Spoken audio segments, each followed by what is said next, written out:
bonjour à tous, bonjour à toutes. Bonjour Michel Callot. Bonjour à vous tous.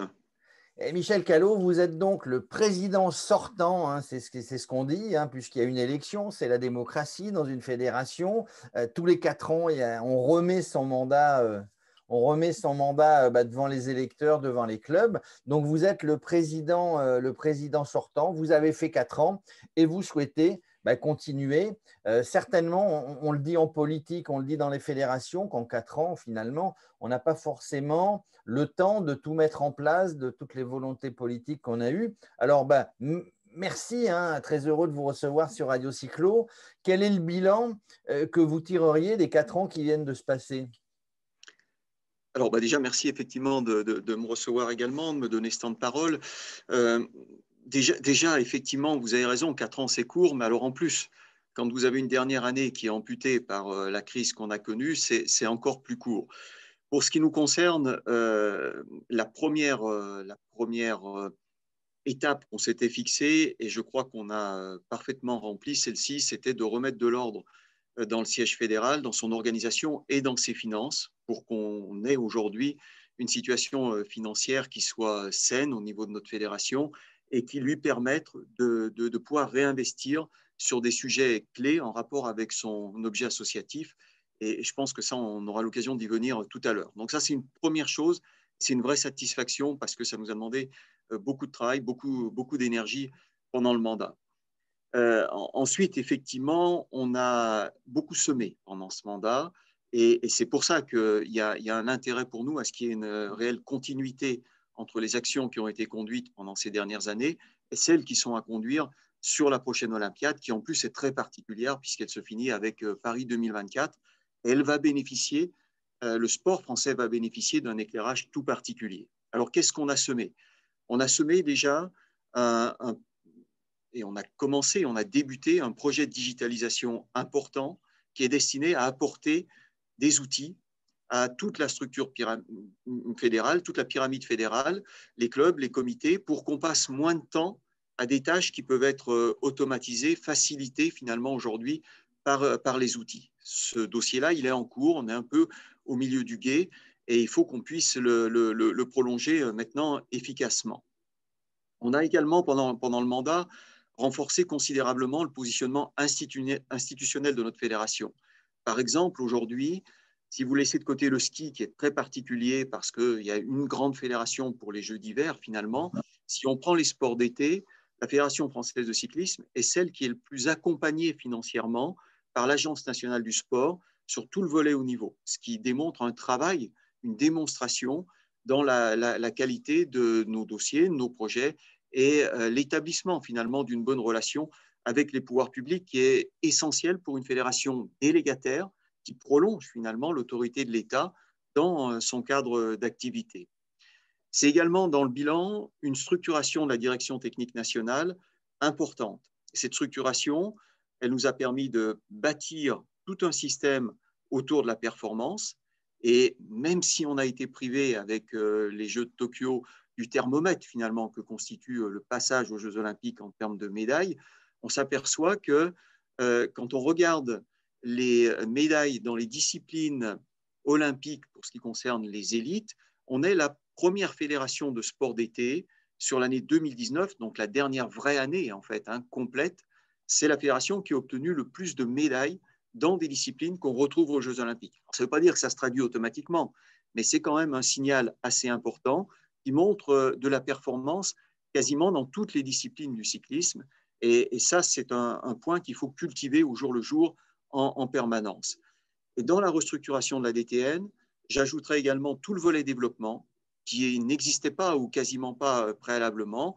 Et aujourd'hui, on a une DTN qui est proactive dans l'accompagnement des territoires, de nos régions, sur les enjeux de développement, et puis dans la fabrication finalement d'outils à mettre à disposition de nos clubs et avec un institut de formation complètement mis en place aujourd'hui qui dispose du label Calliope qui lui permettra de continuer à vendre de la formation pour celles qui sont prises en charge par les financements publics. Et un dernier point, pour clore sur le volet bilan, un dernier point, c'est un travail vraiment de fond qu'on a accompli pour rentrer la dimension marketing dans notre fédération et commencer à pouvoir mieux exploiter sur le plan financier nos expertises. Ça nous a permis d'amener de nouveaux partenaires à la fédération institutionnelle. C'était 3 exemples: l'industrie avec SKF, qui est un groupe qui fabrique des roulements, la banque avec le CIC, la fédération n'a pas de partenaire banque, l'assurance avec AG2R sur le volet santé. C'est donc des progrès importants. Et puis, on a préparé toute une commercialisation de produits en rapport avec la mobilité qui nous permettront demain de pérenniser finalement l'entrée vers notre siège fédéral de nouvelles ressources. Alors, on va revenir sur quelques points. Je reviens sur l'aspect sportif. Vous disiez effectivement qu'il n'y a pas eu les jeux de Tokyo. Ils vont avoir lieu dans les mois qui viennent. C'est vrai que dans une fédération, quand il y a des bons résultats, finalement, une Coupe du Monde gagnée par l'équipe de France, des bons résultats en rugby, en vélo, etc., ça a tendance à faire augmenter le nombre de licenciés, une médaille d'or en judo, etc. Malgré tout ça, est-ce que c'est la pandémie? On n'en sait rien. Malgré tout ça, il y a quand même un problème. Donc, je voudrais que vous me donniez votre avis sur 2 choses. Le premier problème, le nombre de licenciés des clubs, les bénévoles, il y en a de moins en moins, etc. Ça reste problématique, pas uniquement pour la Fédé de cyclisme, évidemment. Donc, un nombre de licenciés qui n'est pas unique à la fédération, mais dans d'autres fédérations, c'est identique. Donc, un nombre de licenciés en baisse, malgré les bons résultats, quand même, du vélo français. Et une formation des jeunes. Alors, j'entendais l'autre jour Bernard Hinault et d'autres qui disent, alors, ça n'est évidemment peut-être pas la faute de la fédération, évidemment, mais qui disent on n'est pas prêt de voir un jeune Français, puisque ce sont des jeunes qui commencent à gagner des grandes courses à étapes comme le Tour de France, on n'est pas prêt de voir des jeunes Français gagner le Tour de France. Qu'est-ce que vous en pensez de ces 2 réflexions? Alors, je vais commencer peut-être par le volet licence, si vous voulez bien. Effectivement, c'est une problématique. Alors, bon, effectivement, on ne peut pas dire que la crise sanitaire n'ait pas eu un impact majeur sur les licences, comme tout le sport français. Si vous prenez les chiffres, la Fédération française de cyclisme a perdu 8% de ses licenciés. En moyenne, les fédérations olympiques, c'est 20%. On a eu, nous, la chance d'être un peu préservés parce qu'on est un sport d'extérieur, mais quand même atteint. Et notamment, vous voyez, par exemple, cet automne, l'impact du titre de Julien Alaphilippe, champion du monde. Donc, c'est l'équivalent pour moi du foot, du rugby. On a une discipline sportive majeure. Il s'agit là du cyclisme professionnel, celui qui est exposé médiatiquement. L'impact a été très fort. On a vu une convergence de jeunes licenciés vers nos clubs. Et puis, un mois après, on était à nouveau en confinement. Donc, ce qui arrange quand même pas vraiment les affaires. Mais au-delà de ça, il y a bien une problématique qui est ancienne dans notre fédération et qui revêt deux choses qui sont à bien comprendre. La première, c'est qu'on a un tassement historique, historique parce qu'il date de plusieurs décennies, du cyclisme traditionnel sur route. Et ça s'explique, en dehors de l'attractivité de notre sport, ça s'explique justement parce que c'est sur la route qu'on est dans un pays qui est de plus en plus urbanisé et qu'on voit bien que pour des parents, laisser leurs enfants aller pratiquer une activité sur la route, ce n'est pas si simple que ça. Donc, on a à lutter finalement contre ce sujet qui est presque sociétal. Et on verra peut-être tout à l'heure qu'on pourrait être sauvé sur ce plan-là par ce qui est en train de se passer sur le vélo au sens large dans notre pays. Mais il y a un deuxième phénomène qu'il faut mettre en parallèle, qui a été sur les 20 dernières années, la montée en puissance dans notre fédération de 2 disciplines qui sont devenues très fortes, le VTT et le BMX. Aujourd'hui, c'est 43% de nos licenciés. Et notamment par rapport au VTT, on est arrivé ces dernières années sur un plateau de croissance et la courbe du BMX est également un petit peu ralentie, qui fait qu'on a moins la compensation qui existait les années précédentes, depuis, je vous dis, une vingtaine d'années, entre la baisse du traditionnel et la montée de nouvelles disciplines. Ça doit nous inciter à regarder de très près comment élargir encore le spectre de nos activités et aller chercher des licenciés sur des domaines où nous sommes encore peu présents, et notamment plus une activité de loisirs et pas que compétitive. Maintenant, sur la question de la formation de nos champions. Bon, je crois, alors, moi, je ne veux pas rentrer dans le débat. Est-ce qu'on n'a pas de Français capables de gagner le Tour de France ou pas? Est-ce que c'est la faute du monde amateur ou du monde professionnel? C'est un petit peu stérile. Mais j'ai deux éléments à vous donner sur le sujet. D'abord, je crois que, sauf à lire dans la boule de cristal, on ne sait pas si aujourd'hui on n'a pas un jeune de 15 ans qui, dans 5 ou 6 ans, sera à l'image de quelques étrangers, une exception et gagnera le Tour de France. On ne sait Oui, pas. parce que juste précision, on gagne le Tour de France de plus en plus jeune. Exactement. Exactement. Donc, bon, voilà, ça, c'est aussi les aléas de la nature. Quand vous voyez le jeune Belge Evenepoel qui émerge d'un seul coup à 18-19 ans, est sans doute un phénomène extraordinaire sur le plan physique. Bon, je ne suis pas sûr que ce soit la formation belge qui soit différente de la formation française qui ait généré ça. Et par contre, on se dit effectivement qu'il faut chercher à s'améliorer. Je vous ai tout à l'heure, la performance, c'est une remise en cause permanente. Et avec le nouveau président de la Ligue nationale de cyclisme, Xavier Jean, et c'est un projet ancien qu'on a, on en avait parlé déjà il y a 12 ans avec Xavier à l'époque, on veut co-construire davantage le projet sportif du cyclisme sur route pour essayer de mieux répondre encore aux caractéristiques qui peuvent être celles d'un très bon cycliste professionnel, tant dans le volet de formation qui peut incomber au monde amateur, tant qu'il est jeune, ce cycliste, tant sur le volet également, parce que ça suppose aussi une remise en cause de ce côté-là, sur le volet, qu'est-ce qui se passe quand il intègre une équipe professionnelle dans notre pays. Et je pense en travaillant ensemble, on peut certainement mieux préparer nos champions pour l'avenir. Mais remarquez bien que la Fédération française de cyclisme, ce sont aussi toutes les autres filières, la piste, le VTT, le BMX, qui produisent des résultats. Et donc, on ne peut pas dire que le savoir-faire technique, il n'est pas présent, entretenu au sein de notre fédération.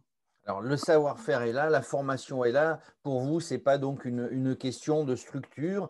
C'est à un moment donné, ben, il y en a un qui va émerger. D'ailleurs, bon, on en a sur la piste, on en a sur le VTT, on en a. Je vous coupe un tout petit peu parce que là où la structure peut peser, c'est dans les méthodologies, dans la remise en cause. Aujourd'hui, la performance, c'est plein de choses qui l'environnent. On ne peut pas parler de performance si on ne parle pas, par exemple, de la santé psychologique de l'athlète, comment on la prend en compte, comment il est bien dans son environnement, si on ne prend pas en compte la diététique, si on ne prend pas en compte plein de phénomènes qui environnent la performance. Et là, je suis effectivement persuadé qu'en co-construisant mieux avec le secteur professionnel, entre nos deux mondes, finalement, nos deux univers de techniciens qui se complètent, on doit pouvoir s'améliorer. Et il faut chercher à s'améliorer. Donc, ça, c'est une bonne perspective finalement. Cet objectif, il est bien. On parle des finances, vous avez un petit peu abordé tout à l'heure, 3 grandes sociétés qui sont arrivées en partenariat. Vos opposants, mais bon, après, on l'entend un petit peu partout, disent ben, il n'y a pas assez, on ne voit pas de gros partenaires. Vous nous avez dit qu'il y en avait 3 qui étaient rentrés, mais notamment de l'industrie du cycle. Alors, c'est vrai que c'est un petit peu compliqué. La pandémie fait que ça n'est pas simple, même si on va avoir des vélos français. Les Mercier dont la production va se relocaliser en France en 2021. Donc pour vous, c'est compliqué d'aller chercher ces partenaires de l'industrie du cycle? Alors il y en a quelques-uns, j'ai quand même regardé, il y en a quelques-uns. Voilà, il faut nuancer un tout petit peu le propos là aussi là-dessus. On a un partenaire majeur en la matière qui est la société Look.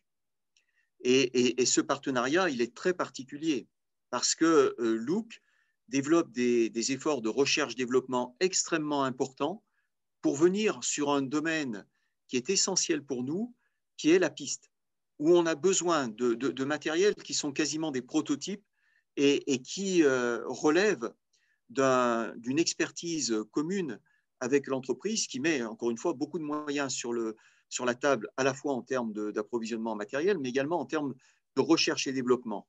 Alors, naturellement, si on veut garder ce partenariat pour aller vers la Formule 1 du vélo, en fait, qui est celui qui est utilisé sur la piste, où ça se joue au millième de seconde, on ne peut pas en même temps aller chercher des partenaires peut-être plus larges en termes de gamme que Look, mais qui seraient des concurrents immédiats.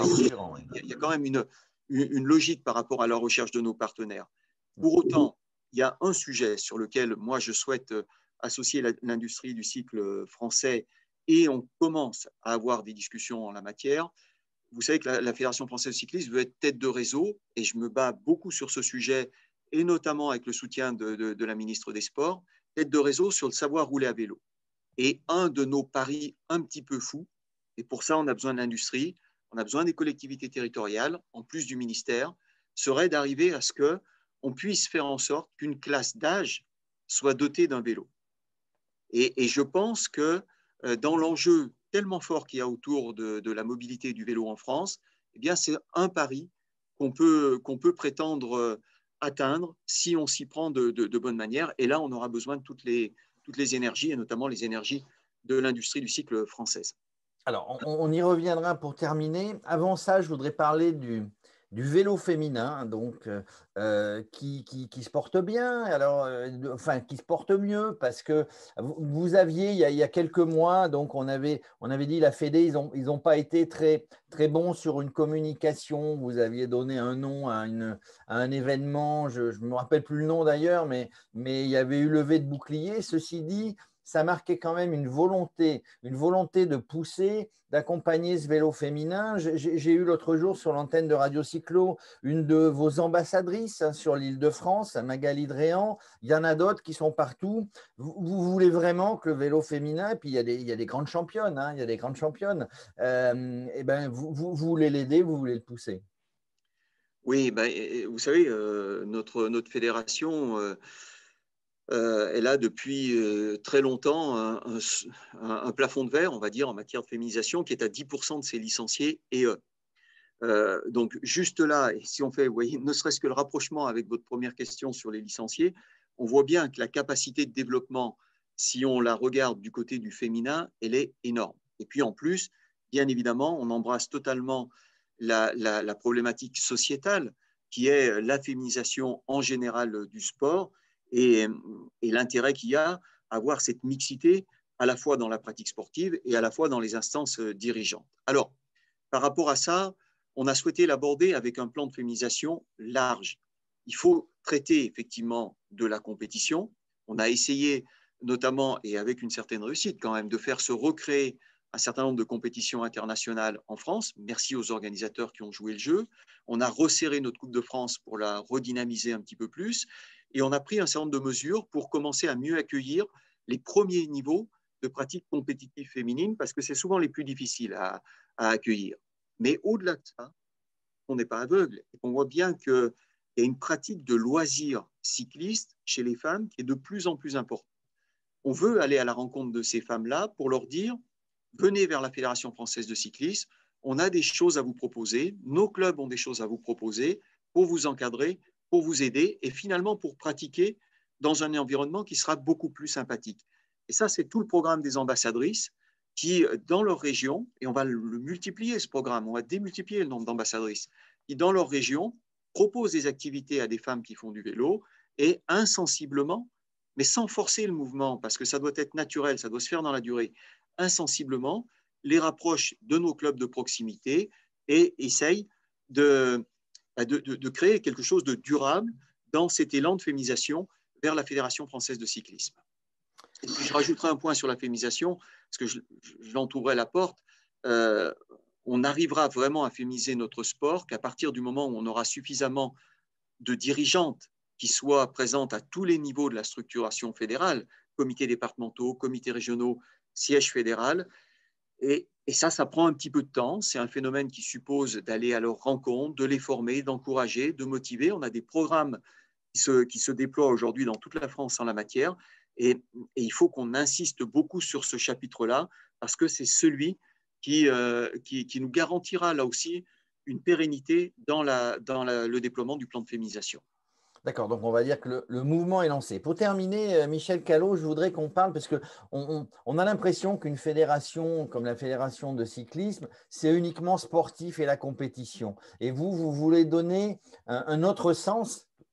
En fait, c'est le vélo pour vous, si j'ai bien compris. Vous voulez donner un autre sens. Et ce qui amène ma dernière question, c'est qu'il y a plusieurs fédérations. Il y a l'UFOLEP, il y a la FFCT, il y a aussi, sans être fédération, la FUB, la Fédération des usagers de la bicyclette.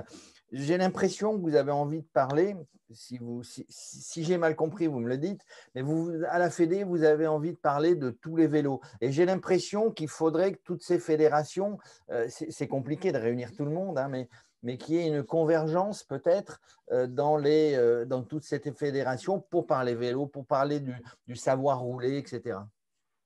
Alors, je vais essayer d'être très, très clair dans ma réponse parce qu'elle est essentielle et puis elle est stratégique.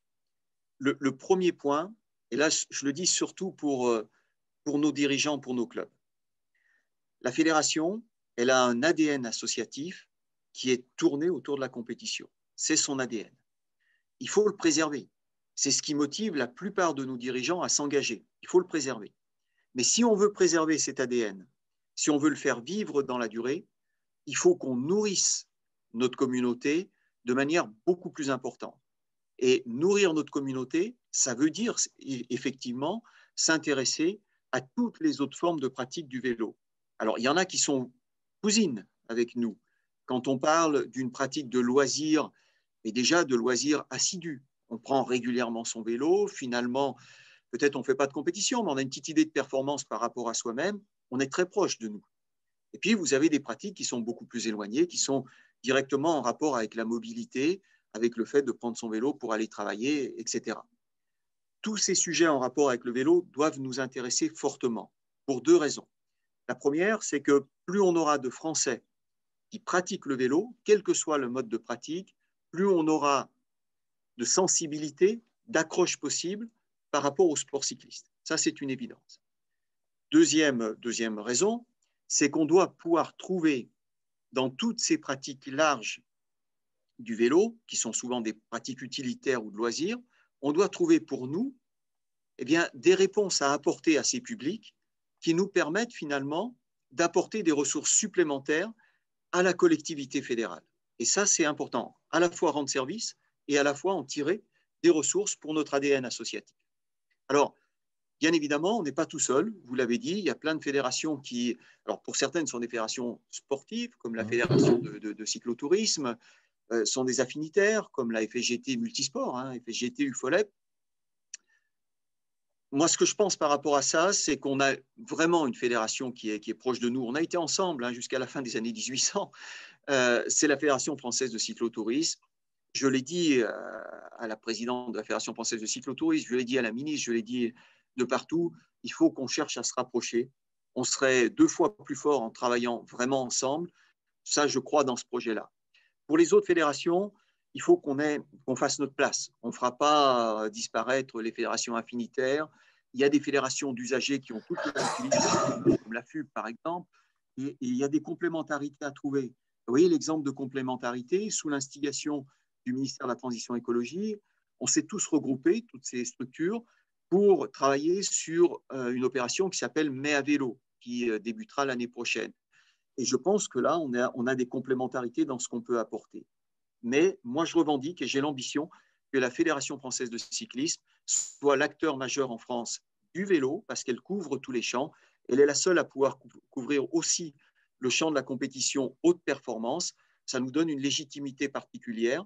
À nous d'être bons si on veut être reconnu dans cette légitimité. Et c'est tout le travail qu'on a accompli pour être présent aussi sur ces sujets, notamment de mobilité. Voilà, voilà Michel Callot, un bon programme finalement à mettre en place. La démocratie veut qu'il y aura une élection à la fin du mois. Voilà, il y a des tas de gens qui se présentent. Juste, tiens, une dernière, pas de polémique, j'imagine, à la Fédé entre le vélo musculaire et le VAE, parce que sur les réseaux sociaux, je vois de temps en temps des gens qui s'écharpent. Un VAE, ça reste un vélo. Bien sûr, et on se bagarre pour ça. On a obtenu d'ailleurs un certain succès par rapport à des dépôts de marque qu'avaient fait nos amis de la Fédération française de moto, qu'on a contesté sur le plan judiciaire, même s'il y a un appel en cours, on a gagné quand même. Et c'est très, très important que le vélo assistance électrique reste dans notre champ, y compris pour les acteurs du tourisme, puisque si ça basculait du côté de la moto, c'est plus du tout les mêmes accès aux mêmes sentiers, aux mêmes lieux, en tous les cas aux mêmes lieux de pratique. Et puis, pour nous, c'est évident que par essence, un vélo assistance électrique, c'est d'abord un vélo. Si on pédale plus, il n'y a plus d'assistance. Et donc, on va continuer à se bagarrer pour le garder dans le champ de la fédération. En tout cas, merci Michel Callot d'être venu avec nous sur Radio Cyclo. Écoutez, ben voilà, il reste que quelques jours, quelques semaines, pas très longtemps à attendre avant l'élection. Et j'espère à très bientôt avec la Fédération française de cyclisme. Merci à vous, merci pour votre intérêt, merci à tous ceux qui nous écouteront.